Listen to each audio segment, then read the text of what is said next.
Hello friends, this is Dr. Gargi as Chief Panikar. Welcome aboard to one and all. We are here to talk about thyroid problems. But before I start with that, let me introduce you to a system called as endocrine system. This particular system is interlinked with each other and one of its parts is our thyroid. Now, have you ever been feeling very tired or anxious, or you have started a very bad hair problem that is thinning your hair, frizzing your hair, and making your hair very rough? Then you might be having thyroid issues, and you should really check about.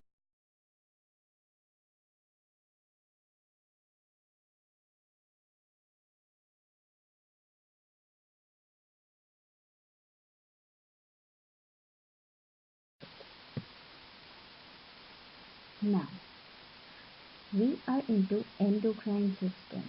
Like I told you all, I would like you all to know about endocrine system before we start anything about thyroid.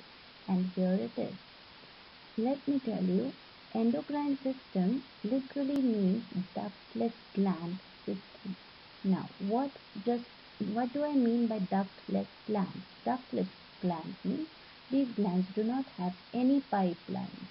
In short, whatever hormones they make within them is directly dumped into the circulatory system of our blood. They do not have any pipeline that would take the hormones from them and pass it on to the circulatory system. Here it is directly dumped into the circulatory system, and there are some other glands that do have ducts or these pipelines through which they secrete their hormones or their secretory juices into our blood or directly into the target site. Now, these glands which do have these ducts are known as exocrine glands. You can easily spot the difference between their names because endocrine, endo means inside, and exocrine, exo means outside. Now, we are talking about endocrine system. Now that we are talking about it, what is the reason? We want to know about thyroid. Now, if you see at this picture of 9 different glands standing together, which is actually present inside a human body. Now, out of these 9, 3 are present inside the brain. The ones that is there inside the brain is actually, let's call it, the master of all the other glands, because these 3 glands are some other how giving orders to the other glands, the other 6 glands, that how much hormone they should secrete, when the hormone should be secreted. These kind of signals are being given to the other glands from these 3 glands. Now let us look deeper into thyroid that we are interested, and today's topic is all about thyroid, and it is part 1.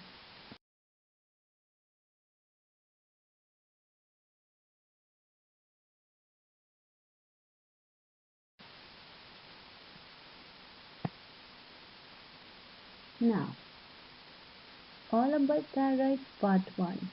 What are we going to learn in part 1 of thyroid is about thyroid gland, its position, its functions, needs, factors affecting thyroid, and dietary maintenance as well. Now, this is how our thyroid looks. If you see the most left hand side image, it is actually in front of our throat, and if you see the front view and the back view, you would know that it is clamping on to our trachea, and it has 2 lobes, that is the left side of the lobe and the right side of the lobe, and in between you would find isthmus, which is holding these two lobes together.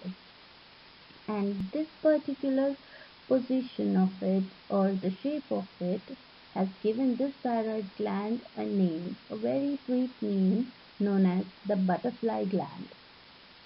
Now, if you carefully look at the back view of this thyroid gland, you would find 4 dots. These 4 dots are nothing but parathyroid glands. Yes, gland inside a gland. Now, let's go further. Now that we look into the working of thyroid gland, now have a look at the brain of the picture shown here. There is a zoomed in picture. The yellow part is pituitary gland and the blue part is the hypothalamus. Hypothalamus is the gland which first starts secreting TRH. Now what is TRH? TRH is nothing but TSH releasing hormone. Now when this hormone is released from hypothalamus, it reaches to the pituitary gland and commands the pituitary gland to release further TSH. Now what is TSH? TSH is thyroid stimulating hormone.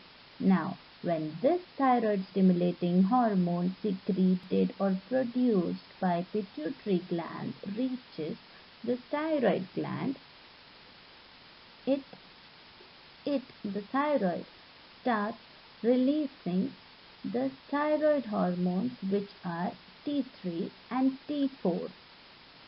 Now when there is deficiency or the level of the T3 and T4 is low in the blood, at that particular time only the hypothalamus commands its power over pituitary gland by releasing TRH. Now what we understand by this is that hypothalamus and pituitary gland give the messages to the thyroid to release the thyroid hormones. Now these glands are the master glands for thyroid.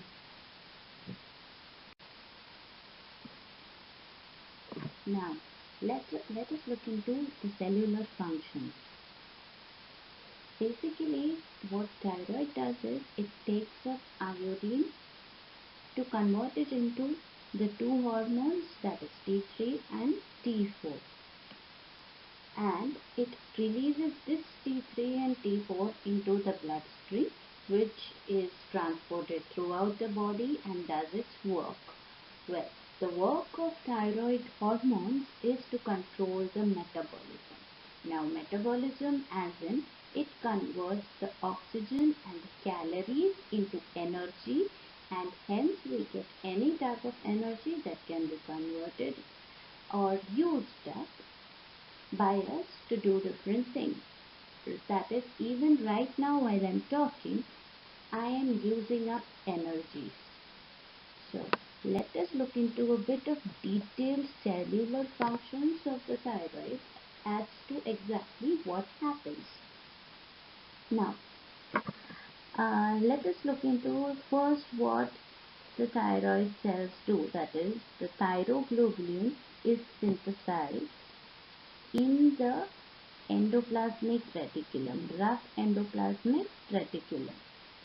Now through that it goes into the Golgi apparatus and inside the colloid. In this meantime, while this is happening, what happens to the iodine from the bloodstream? Now the iodine gets trapped into the cell, and oxidation makes iodine in its active form, and this iodine is then transferred into the colloid. Now in the colloid there already is thyroglobulin that got transferred from the endoplasmic reticulum into the colloid, and now iodine and thyroglobulin come together and make a thyroglobulin colloid. Now this thyroglobulin colloid will have either 3 molecules of iodine or 4 molecules of iodine. The ones which have 3 molecules of iodine are T3 and the ones which have 4 molecules of iodine is T4, which is then engulfed into the lysosome and given out into the bloodstream. Now this was all about the cellular function of thyroid and as to how T3 and T4 is produced and released into the bloodstream. Now let us look into what factors affect thyroid functions. There are multiple factors that affect thyroid functions. It can be related to the nutrition or it can also be related to emotional or psychological stress. Now let us first see what are the nutrients that support thyroid hormones. The nutrients that support thyroid hormones are iron, iodine, tyrosine, zinc, selenium, vitamin E, B2, B3, B6, C and D.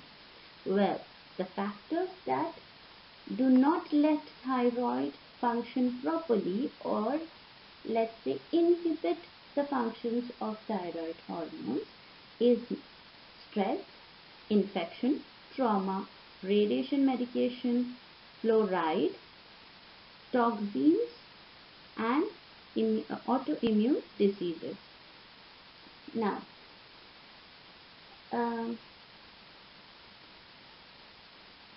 the factors that increase the conversion of T4 to T3 are selenium and zinc. Now, T4 and T3 both are important for our body.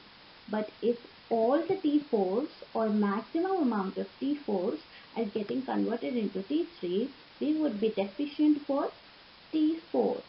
And the reasons would be because of increased amount of selenium and zinc. And hence, nutrients is required but in a proper amount.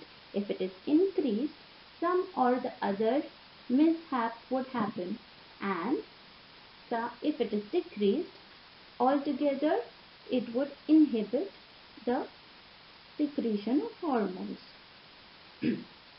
Now, factors that increase the conversion of T4 to RT3. Now, what is RT3? Let's call it reversed T3.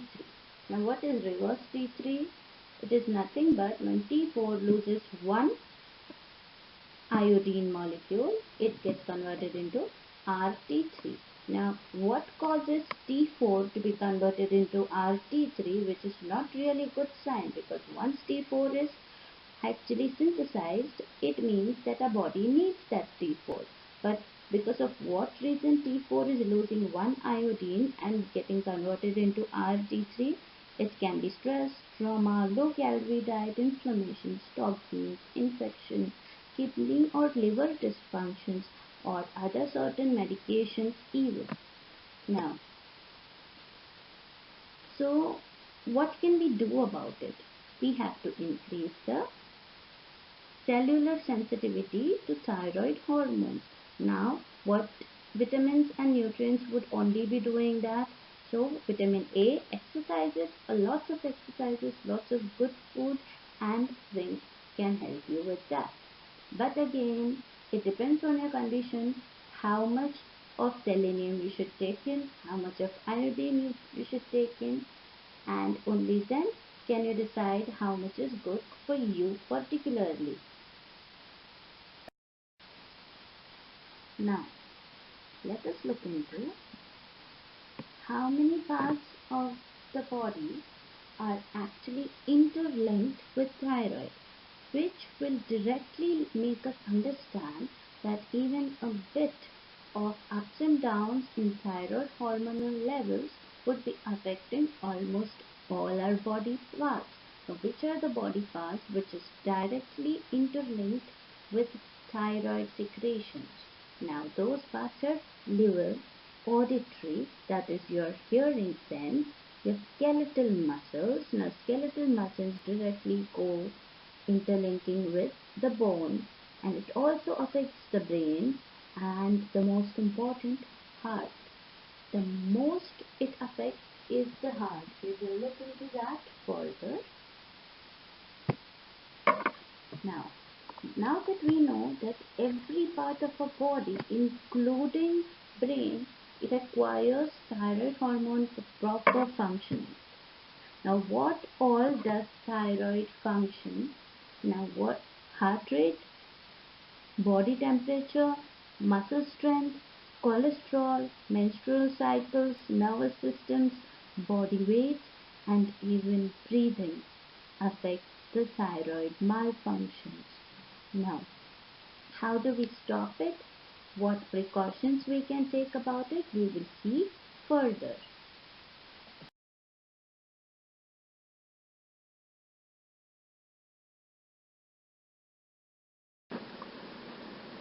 Now, let us look into signs and symptoms of thyroid disorder. It includes anxiety, increasing heart rate, hair fall, mood swings, also throat ache, bulging eyes, bulging throat.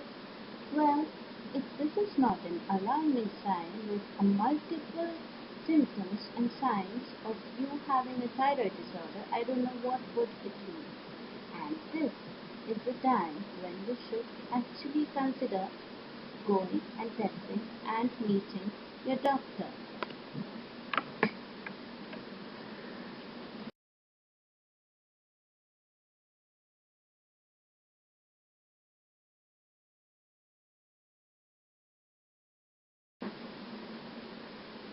Let's look into what all dietary maintenance is required for a healthy thyroid.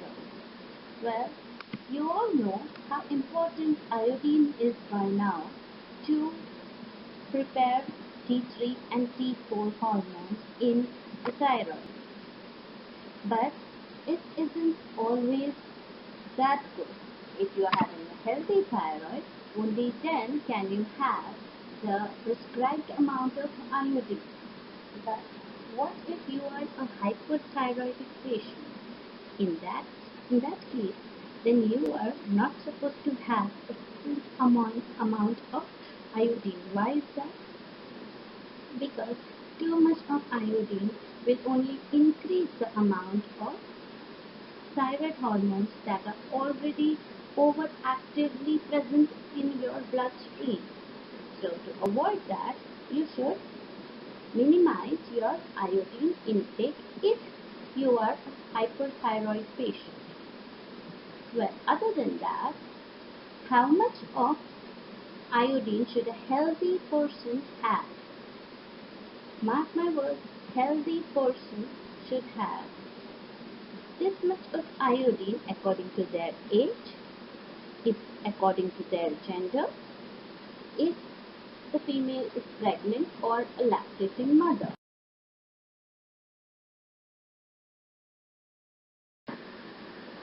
Now, let us look into what is the importance of selenium in our foods. Well, selenium is also the mineral which is most important in converting T3 to T4. That is, the thyroglobulin colloid, which is holding 3 molecules of iodine, when it takes up 1 more molecule of iodine, it is with the help of selenium. Well, these are supposed to be at a considerable efficient level. Now, what kind of people are supposed to have low selenium levels? Well, the people with hypothyroidism should not have too much of selenium, otherwise it would harm their levels of thyroid, because then the thyroid level would decrease. To avoid that, you should always know your thyroid conditions. If you are having a healthy thyroid, then alone can you have these foods in a normal amount. If not, then you should consider checking your thyroid and consulting your doctor. If you do not have any health problems, that is, you have euthyroidism, that is, a healthy thyroid, then you should have adequate amount of each and every nutrient that's necessary for your body or your thyroid. If you are having hypothyroidism, you should have iodine-rich food so that your thyroid levels can increase. You should have seafood, fish, and what to avoid? Too much of salt is to be avoided, but you should have appropriate amount of that too. And if you are a hyperthyroid patient, you should avoid iodine-rich foods and you should avoid low-calorie foods. Why? Because your body is already hyperventilating with energy and you are releasing a lot of energy than necessary. If you lose more weight with the low-calorie food, it would not really be good for your organ health. And last but not the least, you need to balance it all. If you are having a healthy thyroid, congratulations. Because nowadays with a lot of pollution going on, not many people have healthy thyroid. At least 60 to 70% of people around the world are suffering from thyroid imbalances. If you have a healthy thyroid, it's a very good thing, and keep it up and keep your food balanced.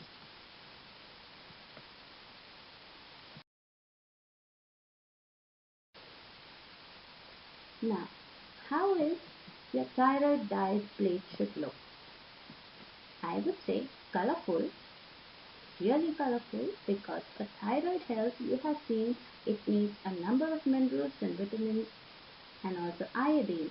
So, I would say all types of colors should be included in your palette, but also you should look for what conditions you have. All that said and done, let us look at the rare possibility of why does a person gain weight in hyperthyroidism when the symptom of hyperthyroidism is losing weight. Now to know that, you need to press the bell icon and subscribe my channel so that you get a proper notification as when and where I upload the parts of this thyroid chain. Now let's see further.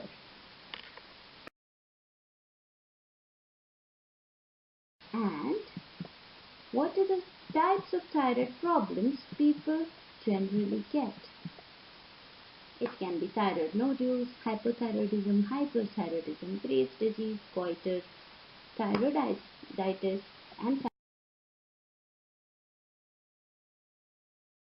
cancer. Anyways, any more questions? So far, please feel free to ask and stay in touch, keep in touch, keep watching so that you know ahead what it's like.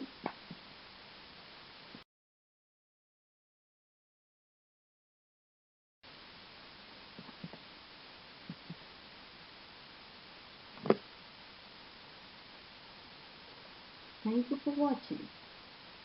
Please like, comment and subscribe my channel. This is Dr. Gargi and Sri Panikkar.